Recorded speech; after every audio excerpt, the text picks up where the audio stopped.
Breaking today, the Daily Mail has cried an overwhelming vindication after the dramatic £50 million courtroom win against the Daily Mail, as new questions are being asked about the state of Prince Harry's marriage to Meghan Markle as she stayed away from his darkest moments, with onlookers saying he looked to be a broken man at Chatham House. Let me show you the front page of today's Daily Mail. A historic headline, one word, vindicated.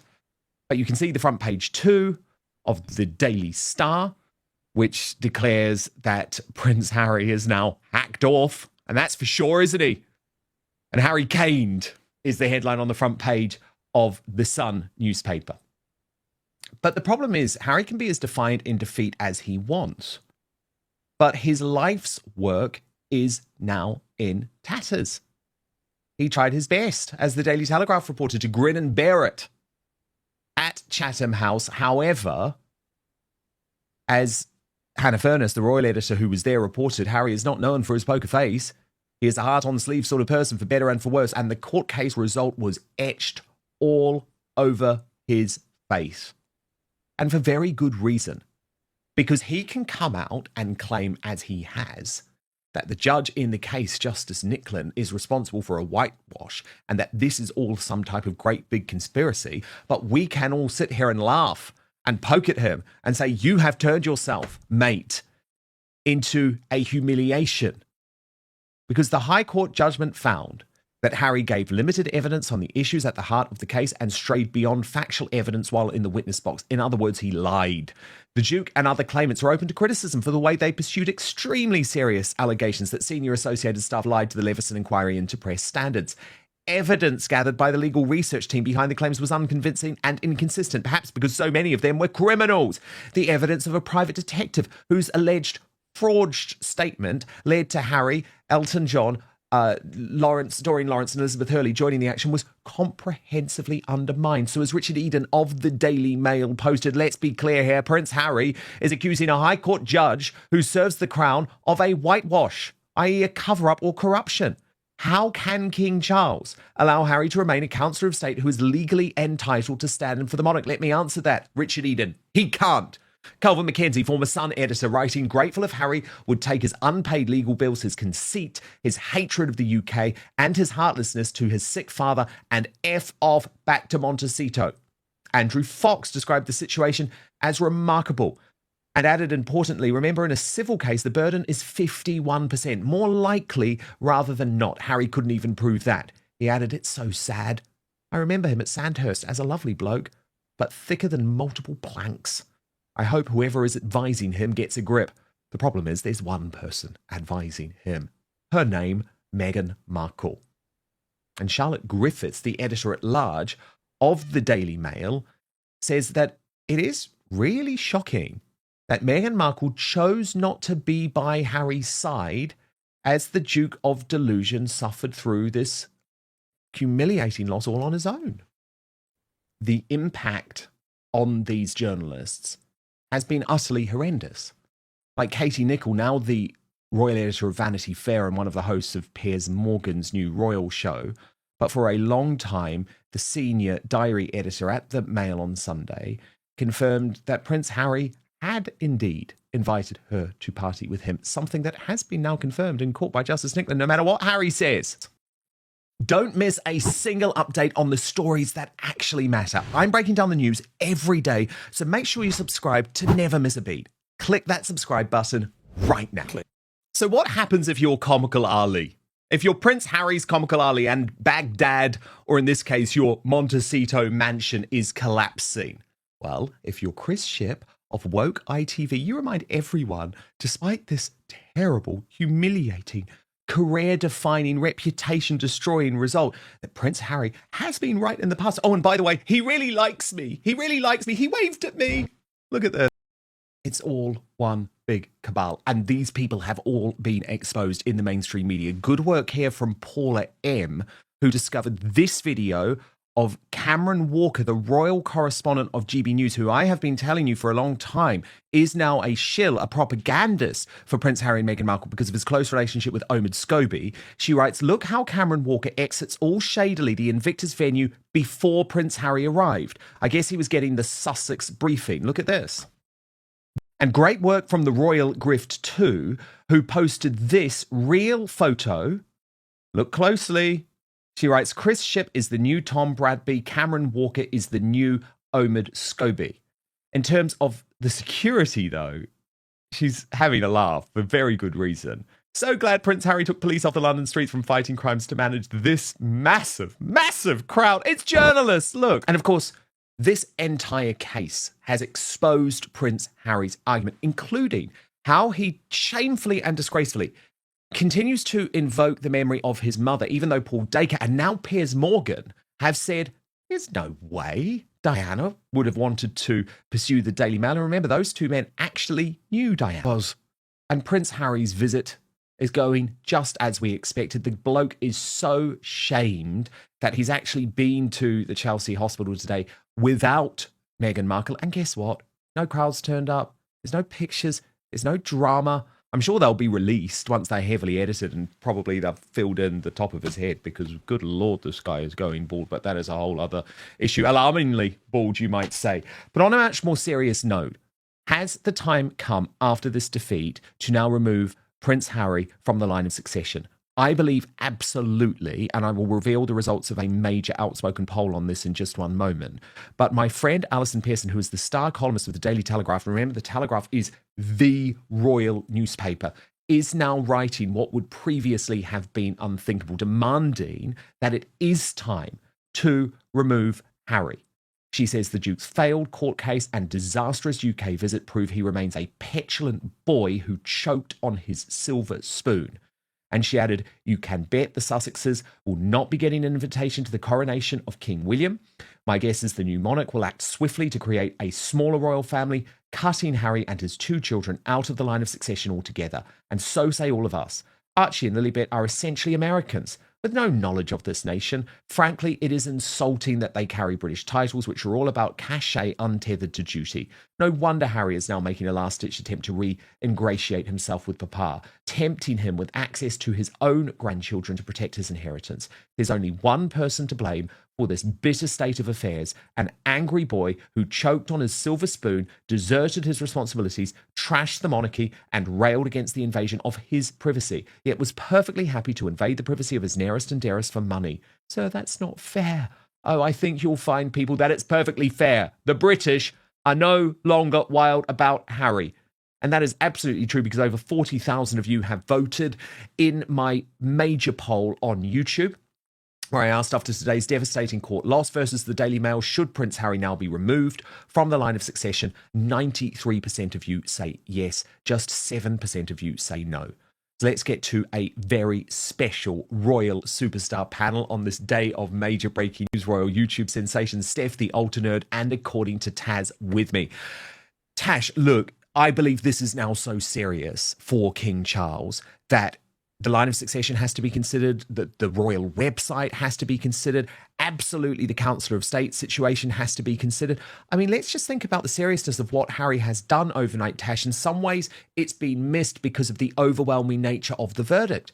But Harry has gone public and effectively suggested that his own father's justice system is crooked, that he has been subjected to a whitewash. I mean, this is the most serious claim. He is now such a liability to the royal family. And I'm sorry, Tash, more action does need to be taken, surely, by Charles. Oh, honestly, don't apologise to me over this one. I'm with this 100%. I mean, one thing that the king can absolutely do without the government, without having to get the ball rolling in that department, and let's be honest, Dan, our government's a complete shambles at the moment. They can't even get themselves together, let alone action in something as having Harry removed, having his dukedom removed, or removing him from the line of succession. But he can have him taken off the royal family website. This isn't the first time Harry has done this. We know that Harry is hot-headed. after he lost his final appeal to do with his security. We know he appeared on that BBC interview. There was no pushback, which was not really that shocking from the BBC. But the accusations that he levelled at his father, the British government, he attacked the government. He said it was an establishment stitch-up. We know that he's been lobbying 2 Home Secretaries, and Lord alone knows how many other people that he has been using his title to throw his weight around. And in this instance, I mean, it is really shocking. He's done a public statement attacking the judge, accusing the judge of corruption, of covering up illegal deeds committed by this media organisation. This is absolutely massive that he's done it. And I'm very surprised that Baroness Lawrence went along with it. But I did note it was only she and Harry that have agreed to do that joint statement together, because I think the others have gone, do you know what? That judge is going to decide exactly how much money we've got to pay out. It's time to maybe pipe down and keep our heads below the parapet here. Whereas Harry, well, I hope his bill gets doubled from this by the judge, and contempt of court. Publicly trashing a judge after that is just honestly mind-blowing. The unified facade of Montecito has just completely shattered, exposing an absolute crisis behind closed doors. In the wake of Prince Harry's humiliating multi-million-dollar defeat in the High Court against the Daily Mail, a stunning new betrayal has come to light. Meghan Markle has officially refused to stand by her husband's side. With the couple labeled as clearly broken by top media insiders, Meghan has noticeably abandoned Harry during his darkest legal hour, retreating into the California shadows and leaving the defeated Duke to face a staggering £50 million financial ruin entirely alone. The British media and the royal landscape have just been hit by an absolute tidal wave, and the fallout inside the Sussex marriage is turning out to be far worse than anyone predicted. For years, Harry and Meghan have insisted they operate as 2 halves of the same coin, always appearing hand in hand to face their critics. But when Mr. Justice Nicklin handed down his brutal, 436-page verdict completely tossing out Harry's lawsuit against associated newspapers, that solidarity vanished. To understand the sheer gravity of this moment, we have to look at the immediate aftermath of Tuesday's devastating verdict. Prince Harry's high-stakes privacy trial against the Daily Mail didn't just fail, it ended in a complete and total wipeout. Justice Nicklin didn't just rule against him. He systematically dismantled Harry's arguments, declaring that suspicion is not proof and that the newspaper's stories likely came from legitimate sources within Harry's own leaky social circles. It was the absolute worst-case scenario for the Duke. But what shocked royal analysts even more than the verdict was the deafening silence from California. Instead of the usual joint Sussex press release fiercely defending their honor, Harry was forced to issue a statement alongside co-claimant Baroness Doreen Lawrence, calling the ruling a complete and obvious whitewash. Meghan's name was completely, glaringly absent. She explicitly refused to sign her name to his angry retaliation, marking the first time she has actively distanced herself from his legal crusade. Absolutely, and I do want to come to the money implications in one moment, actually. But do you agree, Steph, that actually now is the time? Because I give Charles a huge amount of credit for slamming the doors to Buckingham Palace shut and actually locking the gate this week. But it worries me that this was so close to happening, Steph, because just imagine the optics if he had decided to record a video responding to this court case or deliver an interview from within rooms of Buckingham Palace. I mean, I would argue, Steph, that could then have become a constitutional crisis. Well, opinion, conspiracy theory, whatever, I think that was Hazard's plan all along, because he only wanted to stay in Buckingham Palace for one night on Tuesday night, not the full duration of his trip. Why would that be? It would be because, as far as I'm concerned, he wanted to then set up another interview, let's say, with the BBC, like he did last year when he lost his case for the security situation, but have it at Buckingham Palace and be like, oh, why, it didn't go in my favour because the judge is crooked, why. I think that's exactly what his plan was, that King Charles got onto it and, like you eloquently said, closed the gates, shut the door and was like, hell no, we are not falling for that BS whatsoever. Now, very quickly, you allude to his statement that he and Doreen Lawrence put out afterwards, after the judgment came over yesterday. For me, when I read it, it was all red flag city, in the sense of, when you read that statement and you read between the lines, for me, I don't think this is over. I think somehow, some way, Prince Harry is going to fight this to the bitter end, exactly like he did with the security situation. He's going to try some way to try and appeal this. Well, what's interesting is Cameron Walker, who we spoke about earlier, who is now effectively the new Omid Scobie. I mean, I'm just so embarrassed about what GB News has become, but that is a whole other conversation. Imagine when I was at GB News becoming the propagandist for these two.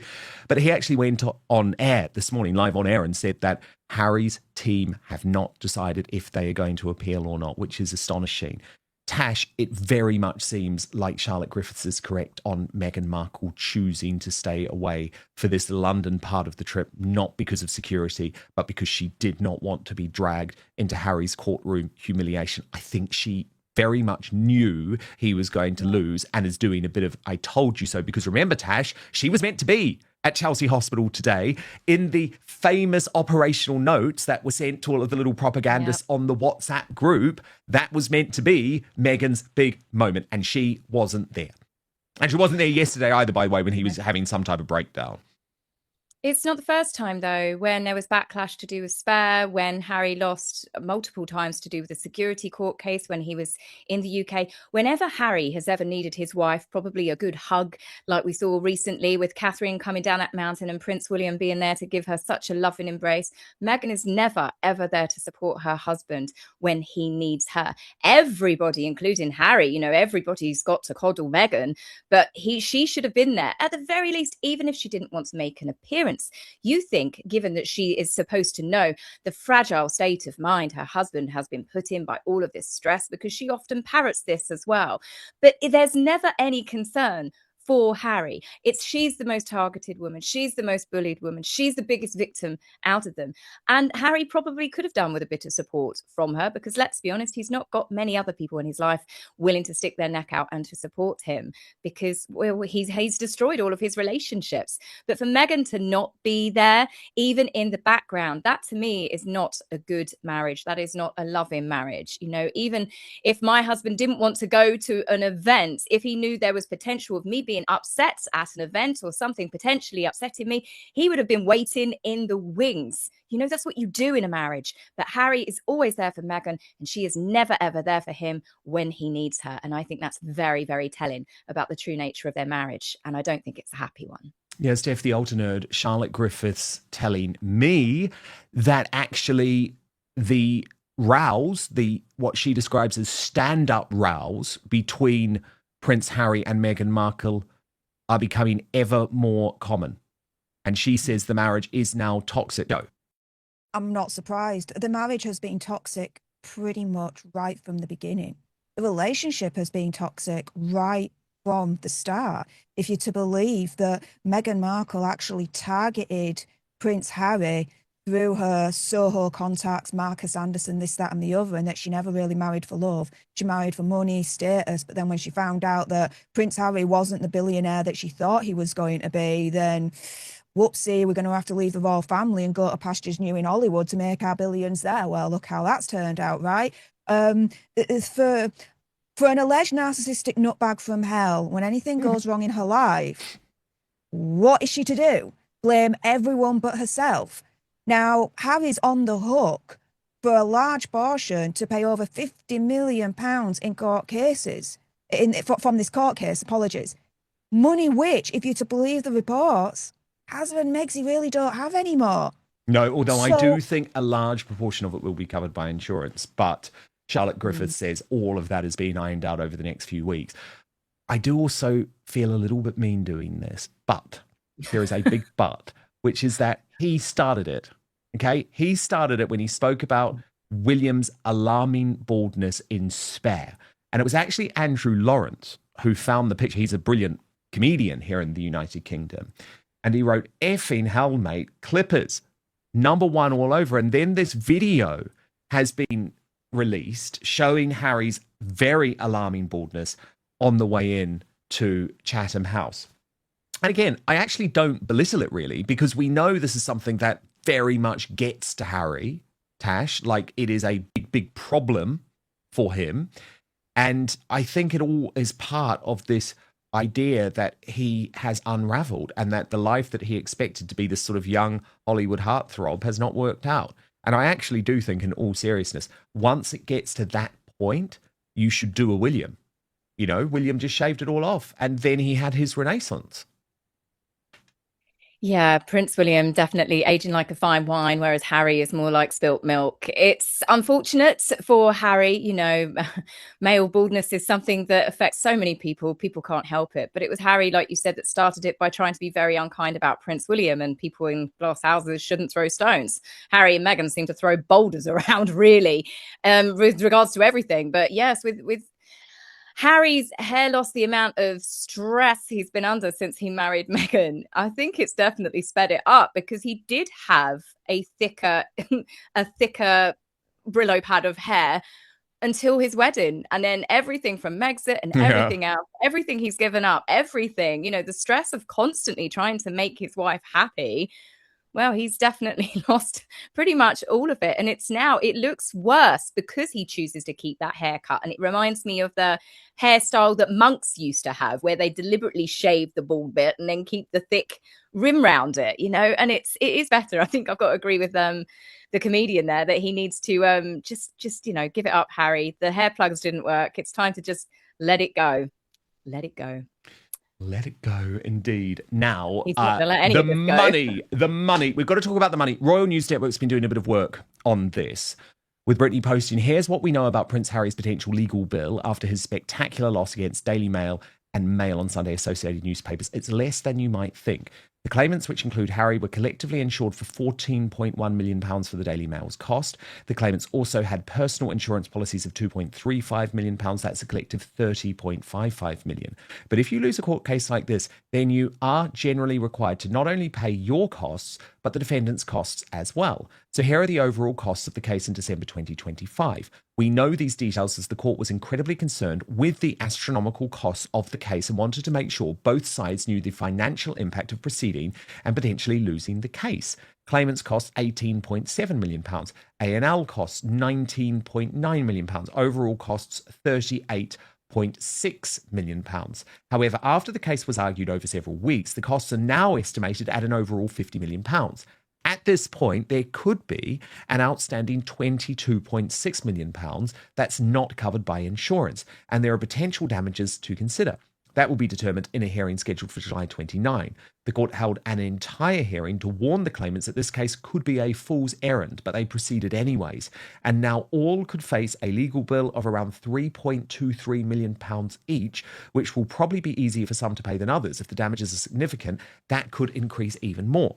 Now, there is the prospect, Tash, that has been raised to me of, will Elton John bail out Prince Harry? Was there some type of agreement done? Because you'll remember, Tash, the original introduction to the slippery lawyer, David Sherborne, was done at the French estate of Elton John. Do you think, Tash, that might be something that happens? Because at this stage, even £3 million for Prince Harry is devastating, remembering that's about his security bill per year, which we know he is desperately trying to avoid having to pay, hence the total craven desire to get the British security. Well, Harry's very entitled anyway, but he and Meghan have made a very, very big habit of asking for freebies off of people. I mean, anything from flights to holiday homes, all sorts of things. You know, they do not like dipping their hands in their own pockets. Whether Harry would have been intelligent enough to maybe get a deal like that put in the background between him and Elton to say, look, okay, I'll come on board. You can use my name. We can do this together.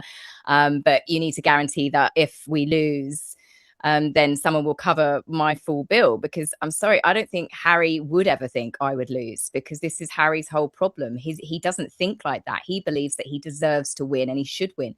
And he has had some wins with the other media outlets. I mean, he was desperately trying to get the Daily Mail to agree to give him a lump sum payment before the final stages of this, but they refused, knowing that they were obviously innocent, and they just basically turned around and said, we're not giving you anything because we're going to win. Harry didn't believe that. So would Harry have asked Elton? Could he still ask Elton? Well, yes, he's probably hoping that his dad might bail him out. The big difference with Harry and Baroness Lawrence is where do they get their income from? They are not superstars.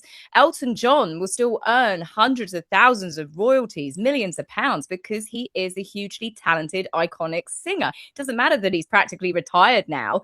That will live on forever, and Elizabeth Hurley, whilst I'm not a big fan of her acting skills, she has obviously got a fair amount of money behind her as well, which means she's got a turnover coming in. Harry doesn't. He and Meghan do not have any discernible talents or skills whereby they are earning a regular income. All they know how to do is to spend. And what with Meghan's jam business, a matter of months away from officially being announced as going under or bankrupt or something, Harry's going to be very desperate to ask friends. He's got no family left that are willing to speak to him. But yeah, would he have the cheek to ask Elton to help him? Yes, absolutely. Will Elton help him? Probably not. The fact that he didn't sign up to do this joint statement tells me that perhaps Elton has decided that he's bowing out of this. This wasn't an oversight. This was a highly calculated, strategic abandonment. Highly placed sources close to the Sussexes reveal that Meghan is absolutely furious about the outcome of this trial. She has always been hyper-focused on their global commercial viability and their standing in Hollywood. For months, she reportedly warned Harry that pursuing this high-risk litigation with such a severe shortage of forensic evidence was a massive gamble that could permanently bankrupt their brand. Now that his obsession has resulted in a spectacular failure and a joint legal bill estimated at upwards of £50 million, Meghan is drawing a hard line in the sand. By refusing to appear with him or even lend her name to his public complaints, she is signaling to her corporate partners that this defeat belongs to Harry alone. It is a ruthless display of self-preservation that leaves her husband entirely isolated on the global stage. But the refusal to sign a statement is only the tip of the iceberg. In just a moment, we are going to expose the devastating reality of Harry's lonely return to London, and the exact moment it became clear to everyone that the Sussexes' corporate partnership is fundamentally dead.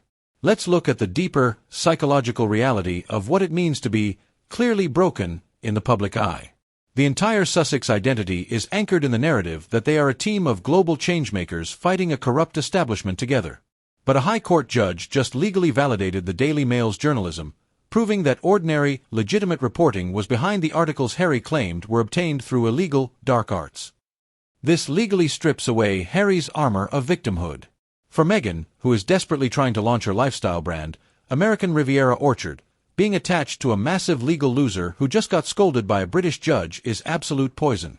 During cross-examination, male lawyers paraded journalists who pointed directly to palace mouthpieces and friends who willingly gave up information.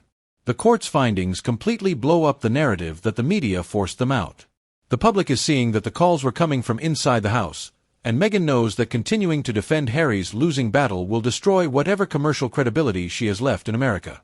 The emotional toll on Prince Harry right now must be nothing short of agonizing. He has spent years channeling his deep-seated grief and anger into these lawsuits, genuinely believing he was on a holy crusade to reform the media.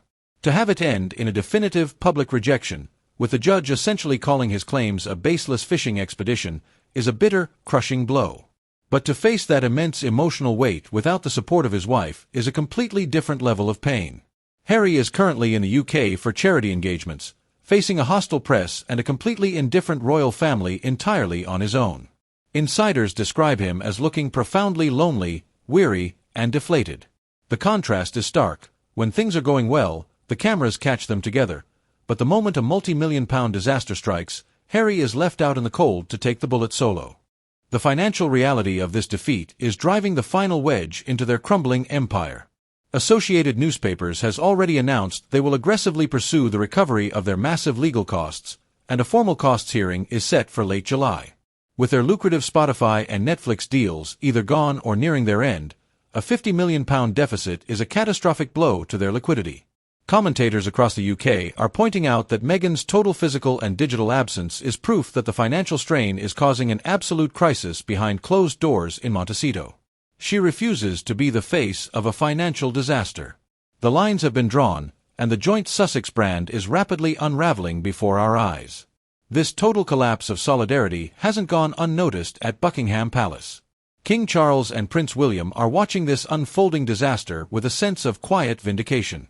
For years, the royal household warned Harry that his obsession with the media was a toxic liability that would ultimately backfire. Now that the High Court has ruled against him and his own wife has stepped back from his side, the palace feels entirely justified in keeping their distance. They are moving forward with a united, ironclad front, leaving Harry entirely isolated, financially exposed, and legally defeated, while the world watches the final collapse of the Montecito dream. The courtroom gamble failed, the 436-page verdict is absolute, and Meghan Markle's refusal to stand by Harry has exposed a brand that is clearly broken. But now, I want to hear from you. Is Meghan right to distance herself from Harry's multi-million-pound legal disaster, or is it a shocking betrayal of her husband during his darkest hour? Drop your thoughts in the comments section below. I'm jumping in right now to read your replies.